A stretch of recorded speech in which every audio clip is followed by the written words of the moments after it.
সূর্যের তাপে গুনাহগারের মাথার মগজগুলো ভাতের মারের মতো ফুটতে থাকবে। ওই সময় সহ্য কেমনে করবি? একটা বেতের বাড়ি দিলে সহ্য করতে পারি না।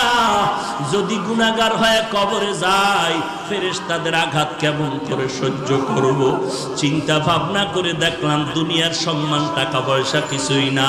আজকে টুপির কারণে, দাড়ির কারণে না খাইয়ে আমরা কেউ মরি নাই, বরং আল্লাহ রাজকীয় হালে সম্মান দান করেছেন। ঠিক কিনা বলো?